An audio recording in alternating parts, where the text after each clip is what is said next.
the United Palace of Cultural Arts, and I see Led Black sitting down here. I can't see a thing with these lights on, so this is something I do every single time. If this is your first time at the United Palace, raise your hand and count all the hands. That's huge. Next question. How many of you traveled from south of 155th Street to get here tonight?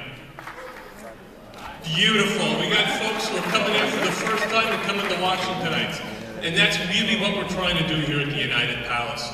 It's been here since 1930. It originally opened as a vaudeville house. It opened as a movie palace.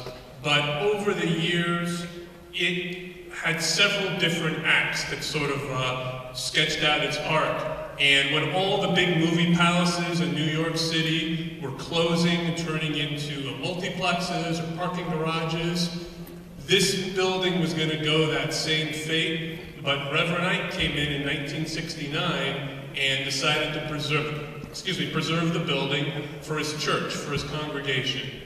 We seat 3,400 people. Back in the day when Reverend Ike was up here on the stage preaching, he'd have 5,000 people standing in here.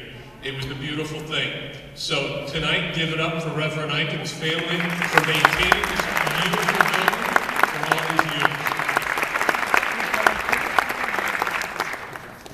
So, one thing that has started happening over the past 6 months or so is that we have created a new nonprofit here at the United Palace called the United Palace of Cultural Arts, UPCA. And this nonprofit is here to help bring folks back into the United Palace, to help bring local artists onto, near as I can tell, the third biggest stage in Manhattan, to be able to showcase their work and share it with the local folks.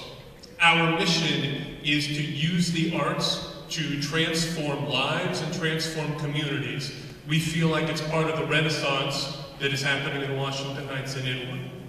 And what we're doing tonight fits right into that. We are going to be screening a movie on our silver screen for the first time since 1968.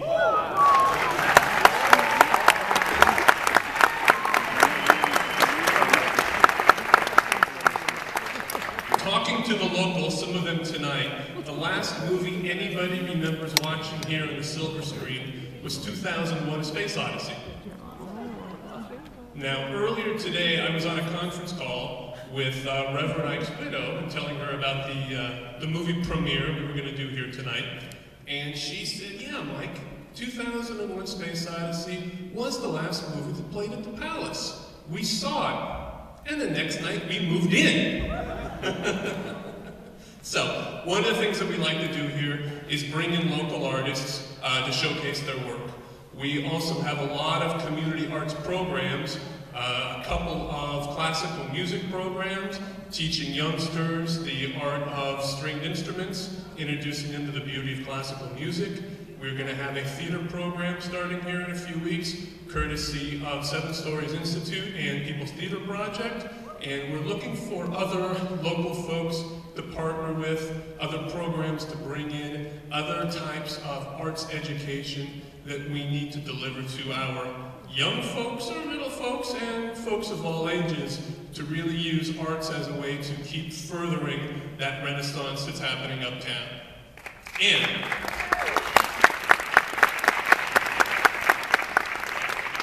that is why we're here tonight.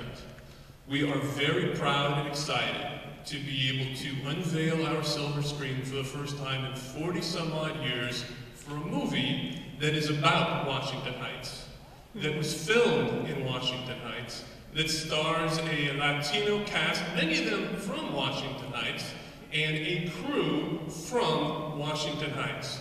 And we just think it's a beautiful thing. We love the fact that Washington Heights is being portrayed this way by these people. And the folks the person I'd like to introduce you to next, who is the guy behind, I guess behind the scenes and in front of the scenes, is somebody I've only known for about a year and a half. His name is Jonathan Ullman. He's a director of Trouble in the Heights. Yeah. Yes, please.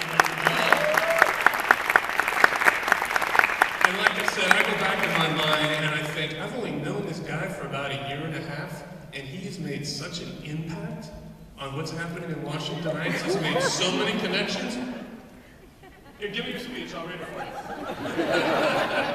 you.